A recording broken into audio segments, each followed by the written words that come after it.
rôle de Transdev, il est d'apporter des solutions de transport à l'autorité organisatrice en Île-de-France, Île-de-France Mobilité, tout simplement. Et donc par solution de transport, on entend toutes les possibilités de transport public qui peuvent exister, et puis les services pour faire fonctionner le système, services numériques, services de gestion de gare, toute la palette de solutions qui sont nécessaires à une autorité organisatrice. 3 éléments de solution. La première qui est plutôt du long terme, mais c'est le développement de nouvelles infrastructures, c'est notamment le Grand Paris Express, avec le doublement du nombre de kilomètres de métro. Entre le réseau RATP aujourd'hui et puis le réseau de demain, on sera passé de 200 à 400 km de métro. Alors ça, c'est une première solution, mais c'est plutôt du long terme parce qu'on parle de 2024 et des années qui suivent. Deuxième élément pour désaturer le réseau, c'est de renforcer les transports publics et notamment sur la route, de développer l'usage du bus, du car, au détriment de la voiture.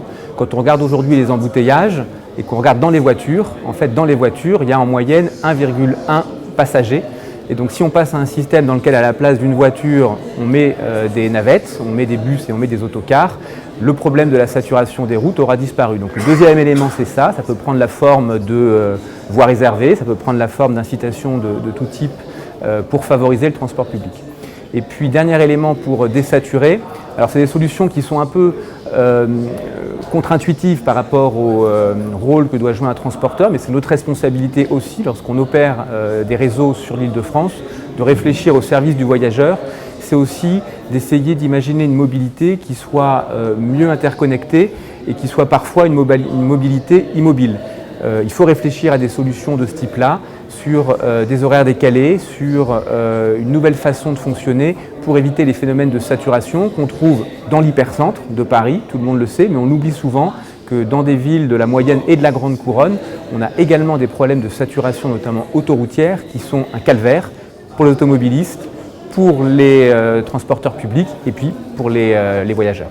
C'est un mot compliqué, multimodalité, mais qui signifie simplement que le transport public, c'est une chaîne de solutions de transport. On marche, on prend un vélo, une trottinette, on prend un bus, on prend un train, un RER, un métro, et on organise tout ça. Ça peut être une solution, c'est déjà ce que font aujourd'hui les voyageurs, mais il y a une condition. Et la condition, c'est qu'on fasse un parcours pour le voyageur aussi simple et fluide que possible. Si sur chacune des briques du parcours, il faut reprendre un type de transport, si sur chacune des briques du parcours, il faut changer d'application, il faut aller voir un horaire affiché pour essayer de voir quel est le prochain train, quel est le prochain bus, quelle est la façon de prendre son vélo, ça ne marchera pas. Et donc la solution à ça, c'est ce qu'on appelle la Mobility as a Service, le MaaS, qui est tout simplement de proposer une application unique qui répond à toutes les questions que se pose le voyageur, quel que soit le mode de transport, sur le parcours, sur les horaires et sur le titre de transport.